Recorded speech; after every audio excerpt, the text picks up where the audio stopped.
Come cook an entire southern meal with me. Tonight we're having stewed squash and zucchini, sliced tomatoes and cucumbers. We've got field peas with snaps and our favorite, fried chicken tenders. I'll show you from start to finish how this all comes together. Field peas take a while to cook, so we'll start with them.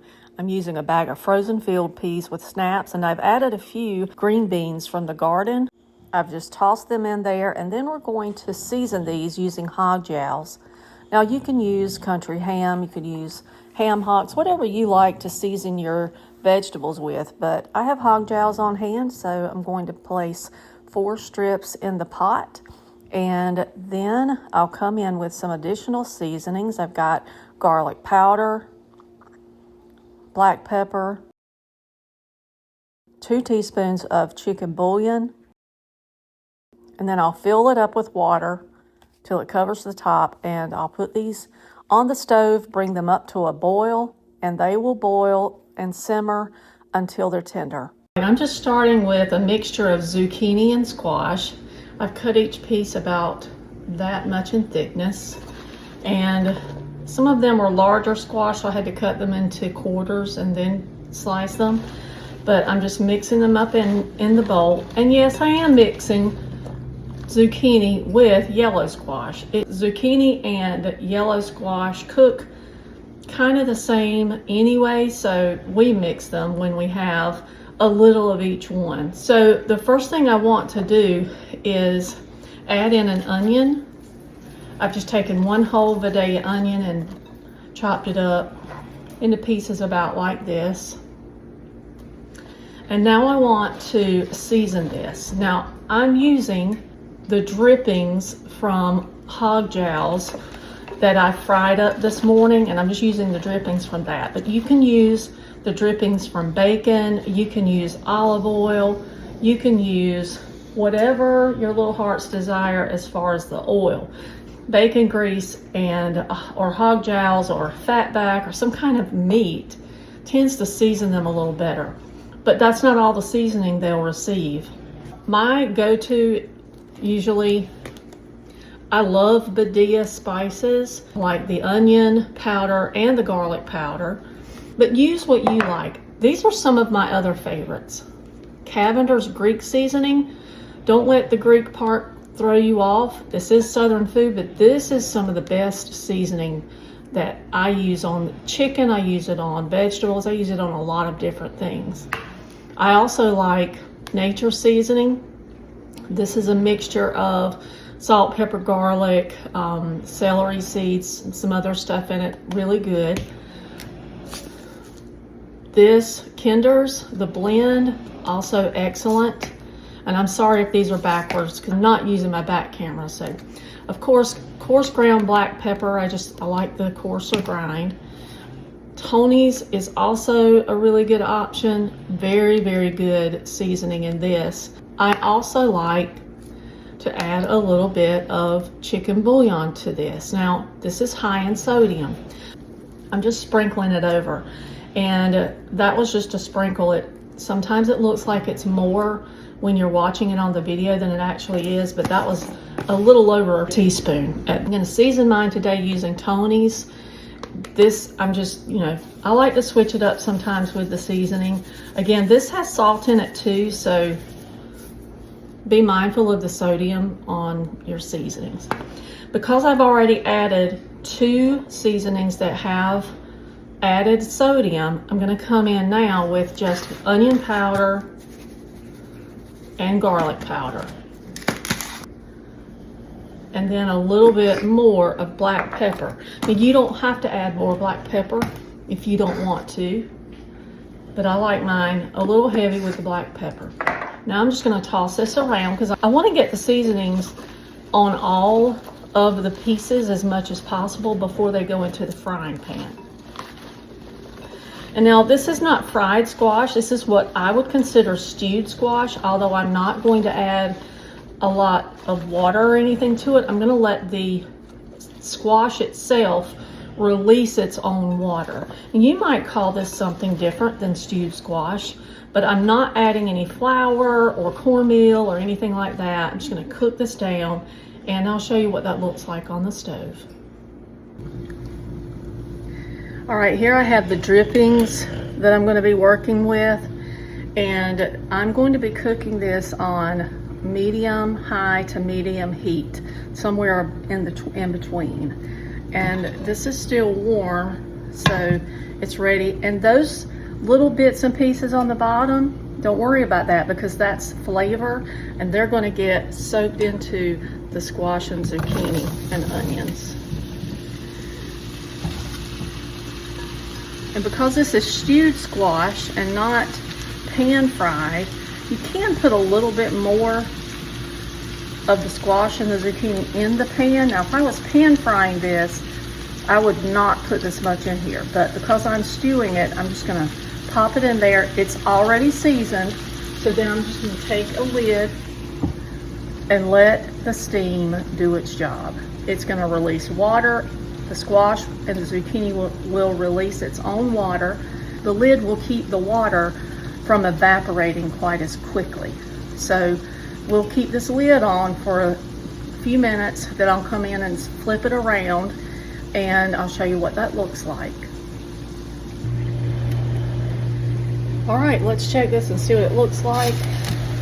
See how it's releasing its own water. I'm just gonna move this around a little bit. Now, some people like theirs broken up into smaller bits, and that's fine. I don't. I like mine to be still as much intact as possible, but it's all about what you like. It's gonna taste good either way. If you season it right, squash will taste really, really good any way you cook it.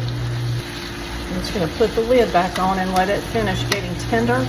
And then once it's tender, I'll take the lid off and let it cook a little bit to get the liquid out. We're cooking chicken tenders today. Now, I want that tendon taken out. So I'm just using a fork to remove the tendon because it does not soften up very much at all when you cook it. And I'll remove the tendon from each one of these tenders before I put the seasoning on them. We're ready to season these.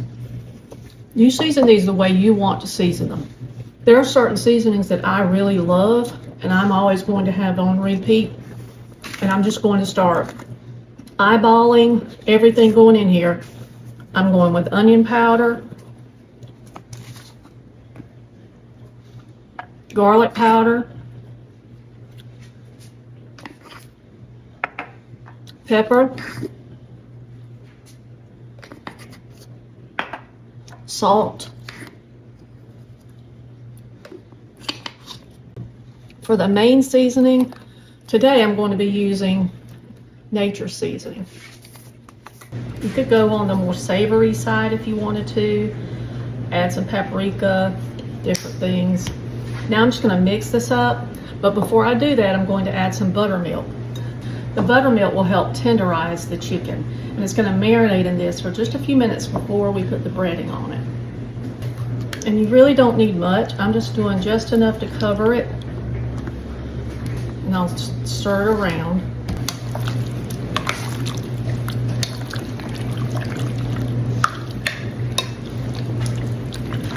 Just like that. And if you want it spicier, you can always add some cayenne pepper. You could add some Cajun seasoning, however you like.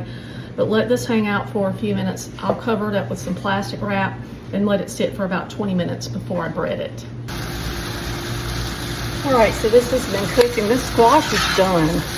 I'm just letting it cook down a little bit more to get the water evaporated. I've removed the lid for that, and that's what it looks like when it's finished.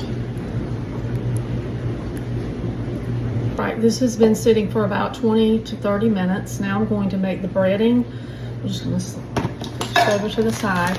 I'm using a Ziploc bag. It's about 1 1/3 cup of self-rising flour. Then I'm going to go in with cornstarch. I'm doing 1/3 cup of cornstarch.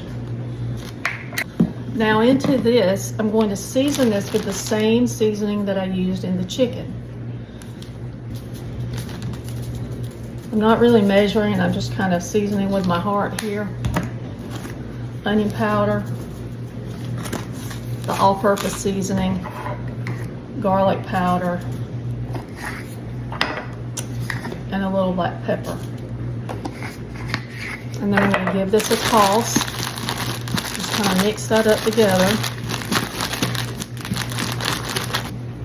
And now we're just going to put the chicken tenders into the bag and just give them a toss.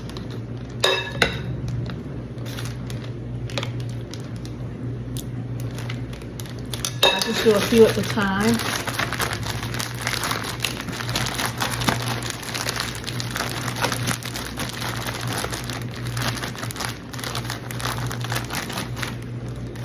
And I just want to lay these out flat for a few minutes.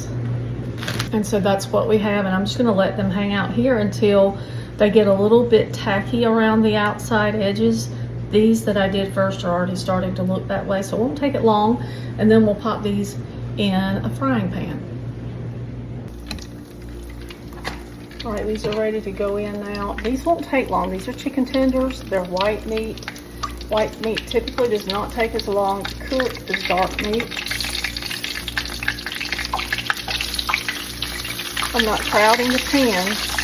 I'll do these in groups of 5 or 6 pieces at a time.